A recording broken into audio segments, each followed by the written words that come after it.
Let's talk about it. Let's talk about it. Wrestling video games, man. Where did it all go wrong? You know, when we were kids, we grew up in the 90s. Mm-hmm. We had games on Nintendo, which was crap. A matter of fact, we had a retro gaming that we tried to replay it, and thank God the sound quality was off, because that would have been a horrible video. Yeah. It was bad. You realize how horrible those games are when you go back and relive it. As a kid, it's probably one of like the best things ever, and literally it's just people going across the screen just slapping. And then we go into Super Nintendo and Sega, and you had the WAF games back then, and it had more of a Mortal Kombat style to it, but it had some wrestling elements to it, and it was like better than the Nintendo version, right? Mm-hmm. And then you had the introduction of the N64, and I think this is where the N64 and PlayStation, and I think this is where wrestling games took a huge turn up for the most part. Yes, they had box looking characters because of the graphics, especially in N64, but your imagination, the game elevated, and your imagination was used a bit. So you had a little bit of entrance music, even if they were walking like this, and then walking like this, and then walking like this. You still had an entrance. You had a 64-bit entrance music, and the gameplay was way better. You actually grab foes, swing them into the ropes. You can do certain stuff. So especially with like Warzone, and that was the first like next gen game that I played was Warzone on the PlayStation, the regular PlayStation, and then you had WrestleMania. Then you had No Mercy. Then you had WCW versus NWO Revenge. And so World Tour. And World Tour. NWO World Tour. That was like 97. Yeah. That was like right before Warzone. Yeah. Sure was. So you had a lot of these games. And then as the years went on, the games got better. You got into SmackDown Know Your Role. You got into a lot of people hated Nitro, but I like Nitro. Nitro was kind of slapstickish. I liked it because it was the first game that had the NWO music on it, and it was one of the first games that actually had promos on it.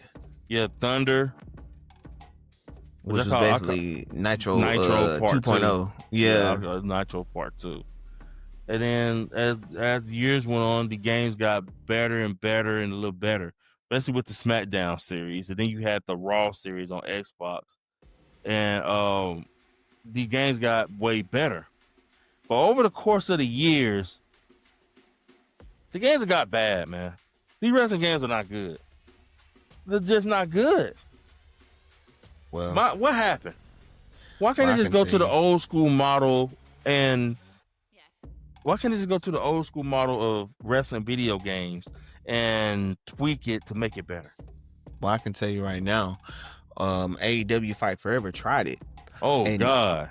And the thing with that is they tried to recreate that THQ engine, and they tried to, pay homage to that, which in theory, it was great. It was a good idea. For one, they took too long to develop it. Yeah.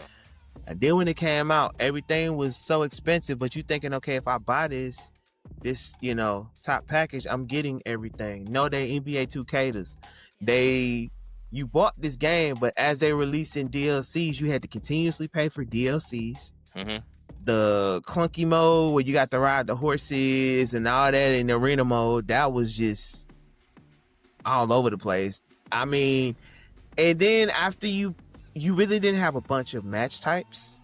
It was very simplistic there. And when we came to No Mercy, by the time we got to No Mercy, you had so many different match types, weapon types, and all that you got to use with the multi-man matches and all that. It was like a no-brainer to put that in the Fight Forever. So Fight Forever lacked a lot. And after you played it after a while, you got tired of it. So to me, AEW's game venture kind of came and went from the first one. With WWE, Oh God. WWE kind of fell into a rut when they hit the 2K area. It's like they went to the whole simulator mode, which at I don't. some I'm Go sorry. ahead. Go ahead. no, I'm about to say at some point that became a thing. That's all I was gonna say. Go ahead. Well, I think WWE went wrong is number one, they went to the 2K formula. The 2K formula doesn't work with wrestling to me. It's barely working with sports, whether it's Madden or 2K. College usually does good with the whole yearly, because a lot of people go to the pros, people switch teams, so the teams are different, coaches are different, the dynamic is different in college football and college basketball. But like WWE, I thought it was a good idea when they went on that little break. Remember they didn't make it one year. I want to say 2023. No, it was 2022. Because 2020 They had was it the one that last stunk year. up the world. Yeah. 2020 stunk up the world, and I think 2021 we didn't have one. Okay. So they had a break where in 2021 they didn't do one, and then they, came back with it. I think they should do that every other year. They don't need a 2K Agreed. every year. They really don't. I know new wrestlers come in and all that, and that's cool. Add as a DLC, but I don't think you need a new WWE game every year. It's you just don't need it. It's not needed. It just not needed. No, because graphics are pretty much crisp. The same. Yeah, they're the same. It's as good. I want to say as good as it can get. There's always an extra bead of sweat or something they can find on somebody, but an extra hair follicle that'll move around. They'll be like, ooh. Until we can until y'all start having the game where they do the yeet like this and they ain't doing this right here. I don't want to see that. Like, why am I paying extra money for that? Yeah, that's pretty much all you pay for. You got the Uso entrance. You got so let's take a page out of Madden's handbook, playbook or whatever. During certain points in the season, the game updates and it changes the roster. Yeah. Why can't WWE use that same formula? And then, like you said, we take a year off. That way, y'all have time to truly develop a full game. That way, when it comes out, it's not just a new roster or DLCs that we've already seen before. Because don't think I don't catch when y'all take people out the game and then reintroduce them to the game like it's a new DLC. And I'm saying, like, you already been in the game. So that doesn't feel... How you gonna give me something I already had? Exactly. Like, come on, man. Introducing Lex Luger. How many times Lex Luger been in the game? How many times Eric Bischoff and Scott Steiner all them been in the game? Yeah. Or D'Lo Brown? Yeah. Come, Mark Henry. Really? Mark Henry in the DLC? But they got to do something with these games, and I think they should do it every 2 years. But what do y'all think? Just listen to this. What do you think they should do with the games? You think they should take every 2 years off? Do you think they doing it just right? What do y'all think that they need to do with these games? Do y'all think they need to go back to the THQ engine? I mean, we see AEW try, but I mean, look at the company they chose to do it. But do you think they need to stop with the NBA 2K formula where we got to buy everything and shop? Yes. Like, what do they need to do? Y'all let us know, okay? I'll tell you one thing. Get rid of those elite wrestlers in WWE, the action figure looking wrestlers that be in the roster. Yeah. Get rid of those. Those are waste. Kids can create those if they want those. And the My Faction, where you got to play My Faction just to unlock other stuff when you done already paid for the top edition. Yeah. Like the Bloodline edition with the Island, that should have came with everything. Yeah. It should come with everything. If you buy the Ultimate Edition, that should be it. You shouldn't. To me, that's the cheat code.